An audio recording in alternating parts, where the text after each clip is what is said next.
মোবারক, ঈদ মোবারক, ঈদ মোবারক।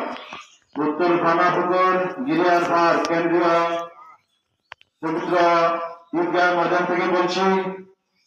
আমার সম্মানিত শ্রদ্ধেয় ভাইয়েরা, আপনারা সকলে দোকানে ফাঁকে ভারী করে আর সময় নষ্ট না করে সকলে ঈদগাহের ময়দানে উপস্থিত হওয়ার জন্য বিনীত অনুরোধ করা হচ্ছে। এখনই আপনাদের সামনে পবিত্র ঈদ উল ফিতরের উপরে বয়ান ও তাফসীর পেশ করবেন আপনাদের সুপরিচিত গিরিয়ারপার পূর্বপাড়া কেন্দ্রীয় জামে মসজিদের সম্মানিত খতিব মাওলানা মোহাম্মদ সুলাইমান আলী নোয়াখালী। আপনাদের সকলকে তার মূল্যবান বক্তব্য শোনার জন্য অনুরোধ করা হচ্ছে।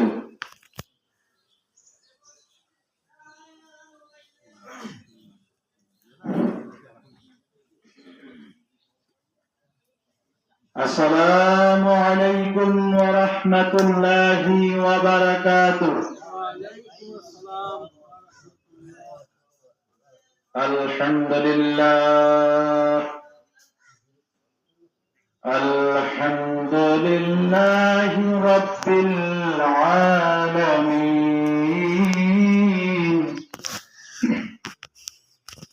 والصلاة والسلام على سيد المرسلين وعلى آله وصحبه وأزواجه وذريته وأهل بيته وعلماء أهل سنته أجمعين. أما بعد فأعوذ بالله من الشيطان الرجيم. بسم الله الرحمن الرحيم. قل يا عبادي الذين أسرفوا على أنفسهم لا تقنطوا من رحمة الله إن الله يغفر الذنوب جميعا إنه هو الغفور الرحيم. أو كما قال عليه الصلاة والسلام إنما الأعمال بالنيات إن الله وملائكته يصلون على النبي يا أيها الذين آمنوا صلوا عليه وسلموا تسليما. اللهم صل على سيدنا مولانا محمد وعلى آل سيدنا مولانا محمد. اللهم صل على سيدنا مولانا محمد وعلى آل سيدنا مولانا محمد. আজকের এই পবিত্র ঈদের দিনের দুরূদ শরীফ আল্লাহ মদিনাতে পৌঁছায় আমার নূর নবীকে স্বপ্ন যোগে আমাদেরকে দেখায়। আল্লাহুম্মা সাল্লি আলা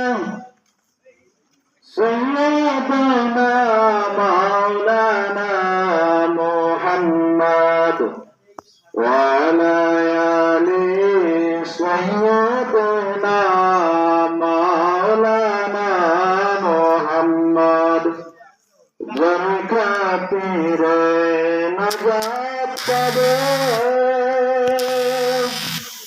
আমার হাসরের ময়দানে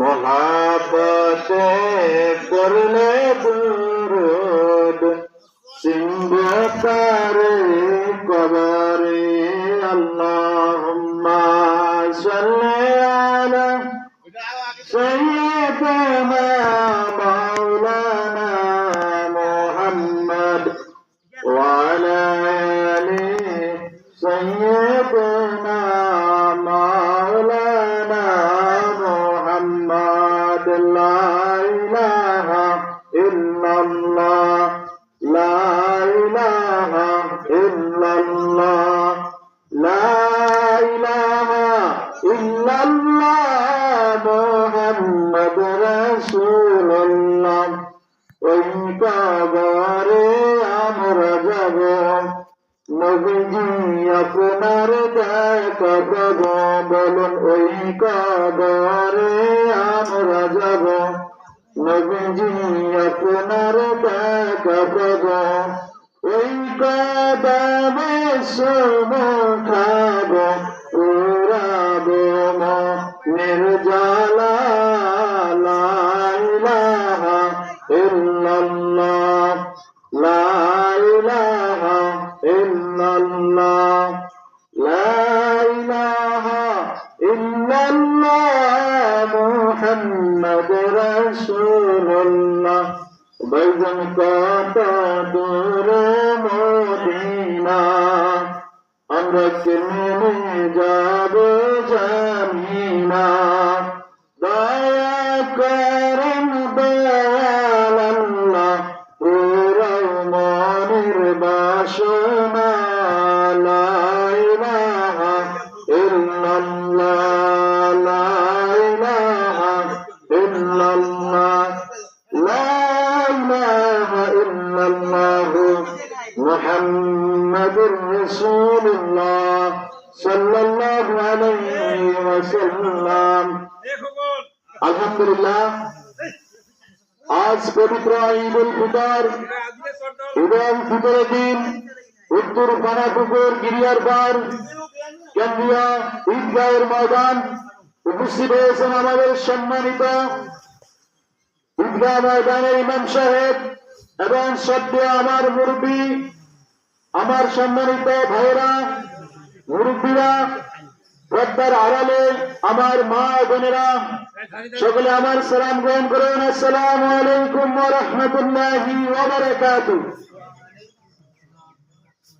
মহান আল্লাহ তাআলার দরবারে লক্ষ কোটি শুকর আদায় করছি যে মহান রব্বুল ইজ্জত আল্লাহ পাক রব্বুল আলামিন দীর্ঘ 1 মাস সিয়াম সাধনার পরে, আল্লাহর হুকুম পালন করার পরে আজ পবিত্র ঈদুল ফিতরের দিনে জান্নাতের বাগানে, আজকে গুনাহ মাফ নেওয়ার দিনে, উত্তম সময়ে আল্লাহ পাকের বিধান পালন করার নিয়তে, ঈদুল ফিতর নামাজ আদায় করার নিয়তে ঈদগাহের ময়দানে আমরা যারা উপস্থিত হতে পেরেছি, আমরা মহান রব্বুল ইজ্জত আল্লাহর দরবারে হৃদয় থেকে একবার উচ্চতর আওয়াজ দিয়ে বলি আলহামদুলিল্লাহ।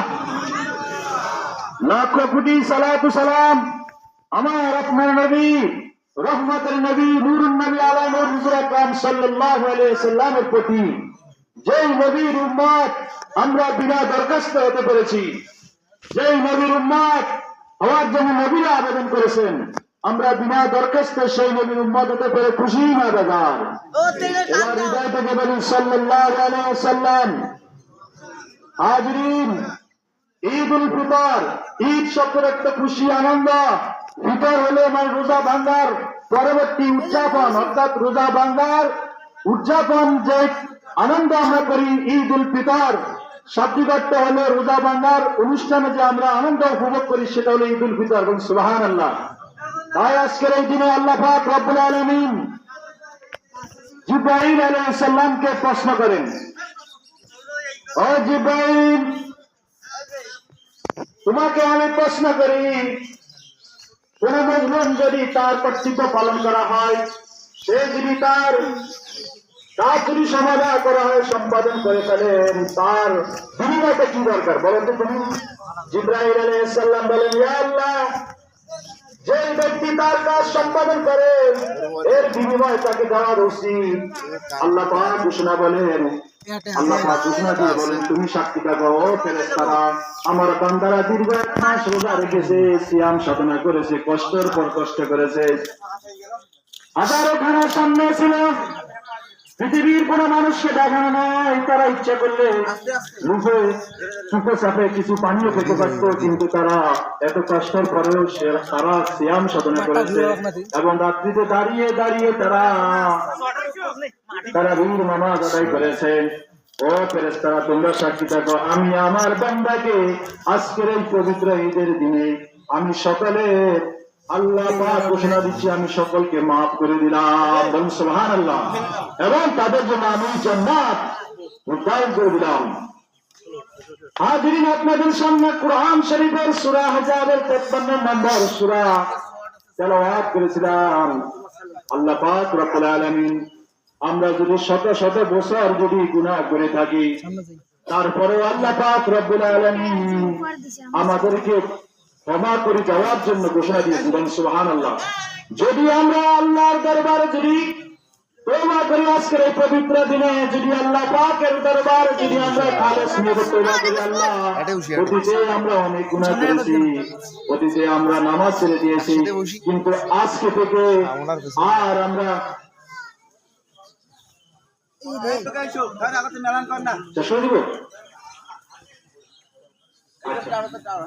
আল্লাহ পাক রব্বুল আলামিন ওই গুনাহগার বান্দার জন্য ঘোষণা দিলেন, বিসমিল্লাহির রহমানির রহিম, কুল ইয়া ইবাদিয়াল্লাযিনা আসরাফু আলা আনফুসিহিম লা তাকনাতু মির রাহমাতিল্লাহ। ও আমার বান্দারা, তোমরা যারা গুনাহ করেছো, নিজের উপর জুলুম করেছো, তোমরা আল্লাহর রহমত থেকে নিরাশ হইও না, বলুন সুবহানাল্লাহ। আল্লাহ পাক রব্বুল আলামিন, আমরা যত গুনাহগার হই না কেন, আজকের এই পবিত্র দিনে আল্লাহর দরবারে যদি আমরা ক্ষমা চাই দিতে পারি, আল্লাহ পাক রব্বুল আলামিন আমাদেরকে ঘোষণা দিয়েছেন, আমাদের অতীতের সমস্ত গুনাহগুলি আল্লাহ ক্ষমা করে দিবেন। আজ পবিত্র ঈদের দিন আমরা অনেকে মন বাজার হইতে পারি, অনেকে ভালো ভালো জামা কাপড় পরে পরে ঈদগার ময়দানে আসবে, আবার অনেকের পুরাতন জামা পরে আসবে, এই জন্য আমরা অনেকে মন খারাপ করতে পারি। তাদের ব্যাপারে একটি কথা বলি, খলিফাতুল মুসলিমিন হযরত ওমর রাদিয়াল্লাহু তাআলা, যিনি জাহানের খলিফা ছিলেন, তার একটি ঘটনা আপনাদেরকে বলি। ঈদগাহের ময়দানে যাওয়ার আগে তিনি ঘোষণা দিলেন, পবিত্র ঈদের ময়দানে সবাই উপস্থিত থাকবেন আগে আগে। এখন সবাই উপস্থিত হয়ে গেল, কিন্তু ওমর রাদিয়াল্লাহু তাআলা তিনি ঈদগাহের ময়দানে আসলেন না, সবাই বসে আছে ঈদের ময়দানে। এবার কয়েকজন সাহাবী চলে গেলেন বাসায়, যে ওমর রাদিয়াল্লাহু তাআলা বলেছেন ঈদগাহের ময়দানে সবাইকে আগে আগে আসার জন্য, কিন্তু আজকে কেন তিনি আসলেন না? যাই দেখে তিনি রুমের মধ্যে বসে বসে কাঁদতেছেন। এবার সাহাবায়ে কেরামদের ভিতরে হযরত আবু হুরায়রা রাদিয়াল্লাহু তাআলা আনহু প্রশ্ন করলেন, ও খলিফাতুল মুসলিমিন, আপনি ঘোষণা দিলেন ঈদগাহের ময়দানে সবার আগে আগে যাওয়ার জন্য, মানুষ আসে উপস্থিত, আর আপনি কেন এখানে সেজদায় পড়ে কাঁদতেছেন? তিনি বলেছেন, ও ভাইরা, আমি কাঁদতেছি এই জন্য আল্লাহ পাক রব্বুল আলামিন ওই ব্যক্তিকে ক্ষমা করে দেবেন যে 30টি রোজা রেখেছে, তারাবি নামাজ পড়েছে এবং আল্লাহর হুকুমগুলা সঠিকভাবে আদায় করেছে, বলেন সুবহানাল্লাহ। আমি আমার জানি না আমার রোজাগুলো কবুল হয়েছে কিনা, আমি জানি না আমার তারাবির নামাজ কবুল হয়েছে কিনা, আমি সেই ব্যথায় কাঁদতেছি আল্লাহ দরবারে, না জানি আল্লাহ আমাকে আজকে ক্ষমা করবেন কিনা। ওমর রাদিয়াল্লাহু তাআলা আনহু বলেন, আমি দ্বিতীয়ত কাঁদতেছি আমার সন্তানের দিকে তাকাইয়ে। আমার সন্তান, তিনি তার কলিজার টুকরা সন্তান আব্দুর রহমানকে বলতেছেন, বাবা। যখন বাবা সন্তানের দিকে তাকায় কান্না করতেছেন, সন্তান বুঝে গেলেন আমার বাবা কি জন্য কান্না করতেছেন। সন্তান বাবাকে প্রশ্ন করে, আব্বা যান, আপনি কেন আজকে পবিত্র দিনে আমার দিকে তাকায় তাকায় কাঁদতেছেন? বাবা প্রশ্ন করলো, বাবারে, আমি কাঁদতেছি এর জন্য তোমার গায়ের জামার দিকে তাকাইলে আমার কান্না আসে, তোমার গায়ে পুরাতন জরাজীর্ণ কাপড়, না জানি অন্য অন্য ছেলেদের নতুন নতুন কাপড় দেখে তোমার মন খারাপ হয় কিনা, তোমার মন নষ্ট হয় কিনা, আমি সেই জন্য কাঁদতেছি। বলেন সুবহানাল্লাহ। ছেলে জবাব দিলেন, আব্বাজান আপনি কান্না করবেন না, আমি আল্লাহর দরবারে খুশি আছি যে আমার আব্বা আমার প্রতি সন্তুষ্ট আছে। আর আমি এটাও জানি আমার বাবা যেহেতু আমার প্রতি সন্তুষ্ট, আমার আল্লাহ আমার প্রতি সন্তুষ্ট। আর যার প্রতি আল্লাহ সন্তুষ্ট হয় তার কোনো মন বেজার হওয়ার কোনো কারণ নাই। সুবহানাল্লাহ। রব্বে জাহানের খলিফার সন্তান জিনার জন্য পুরাতন জামা পরে ঈদের ময়দানে আসলো, আর আমরা মন বেজার হওয়ার কোনো কারণ নাই। খলিফাতুল মুসলিমিন যিনি তাম পৃথিবী অর্থজাহানের খলিফা ছিলেন ওমর রাদিয়াল্লাহু তাআলা আনহু, তাকে প্রশ্ন করা হলো, সাহাবায়ে কেরাম বললেন যে আপনি বাইতুল মাল থেকে কিছু টাকা নিয়ে আসেন, আমি এক মাসের অগ্রিম বেতন নিয়ে আসেন, আসি আপনার পরিবারের জন্য জামা কাপড় কিনেন। তিনি চিঠি লিখলেন। তিনি কেন চিঠি লিখলেন? গভর্নরের কাছে, আমি খলিফাতুল মুসলিমিন ওমর রাদিয়াল্লাহু তাআলা আনহু বলতেছি, আগামী এক মাসের অতিরিক্ত বেতন আমাকে দাও। যে বেতন আমি পাইছি সেই বেতন আমার সংসার চলে না, আর আগামী এক মাসের অতিরিক্ত বেতন আমাকে দাও, আমি আমার সন্তানের জন্য কিছু জামা কাপড় কিনি। যখন চিঠিটা যখন গভর্নর পাইল, অর্থমন্ত্রী যখন চিঠিটা পাইল, তিনি বলছেন যে আমি চিঠির জবাবে টাকা দিব না, ওমরকে এখানে আসতে বলেন। শেষ, এতো শেষ। ওমর রাদিয়াল্লাহু তাআলা আনহু যখন সেখানে গেলেন, যাওয়ার পর বলছেন যে আপনি যে বলছেন অতিরিক্ত এক মাসের টাকা আপনাকে দেওয়ার জন্য, আপনি কি আমাকে গ্যারান্টি দিতে পারবেন আর আমি এক মাস যে আপনি বাঁচবেন? আপনি বাঁচবেন আর ডিউটি করবেন, তারপরে না আমার ওই টাকা পরিশোধ করবেন। আপনি যদি গ্যারান্টি দিতে পারেন যে আগামী এক বছর আপনি বাঁচবেন, তাহলে আপনাকে আমি অগ্রিম এক মাসের টাকা দিব। বলেন সুবহানাল্লাহ। ওমর রাদিয়াল্লাহু তাআলা আমি চক্ষু দিয়ে পানি বের হয়ে গেল। না রে, আমি তো এক সেকেন্ডের সময় দিতে পারি না। আজকের ঈদগাহের ময়দানে যে আমরা আসি, আগামী বছর পর্যন্ত ঈদগাহে আমি আসবো, আপনি আসবেন, কোন গ্যারান্টি আছে? আজকে তো আমরা যারা সংসদ সদস্য, যারা বিভিন্ন নেতা কর্মী, তারা এক মাসের কেন তারা সম্পদ লুটতরাজ করে নিজের পোলা ভাইনের জন্য, আত্মীয় স্বজনের জন্য প্রচুর পরিমাণ বাইতুল মাল খরচ করে, ঠিকই। কিন্তু আজ খলিফাতুল মুসলিমিন যিনি এক মাসের বেতনও কিন্তু অতিরিক্ত নিতে পারেন নাই, তিনি নেন নাই, কেননা তার ভিতরে ছিল তাকওয়া, তার ভিতরে ছিল আল্লাহ ভীতি। এজন্য আমাদের ভিতরে যদি আল্লাহ ভীতি থাকে, তাকওয়া থাকে, তাহলে চেহারা সুরত আল্লাহ দেখেন না, আমাদের সুরত দেখেন না, আমাদের জামা কাপড় দেখেন না, আল্লাহ দেখেন আমাদের অন্তর। আজকে ঈদের ময়দানে যদি পুরাতন জামাও করে আসি, গরিব মানুষ, কোন সমস্যা নাই, কিন্তু আল্লাহ পাক দেখে কার অন্তর দেখেন, কোন চেহারা সুরত, কোন চাকচক্যুনি দেখেন না। তাহলে আজকে আমরা বুঝতে পারলাম, ওমর রাদিয়াল্লাহু তাআলা আনহু থেকে আমরা দুটি শিক্ষা গ্রহণ করলাম, যে আমরা কখনো ইচ্ছাকৃত বাইতুল মাল থেকে টাকা দেওয়া যাবে না।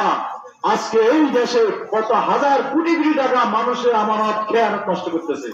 আসুন আমরা সবাই ঈদগাহের ময়দানে সবাই উপস্থিত হই। এখনই আপনাদের সামনে আচ্ছা ভাই কি ভাই, আসসালামু আলাইকুম ওয়া রাহমাতুল্লাহি ওয়া বারাকাতুহু।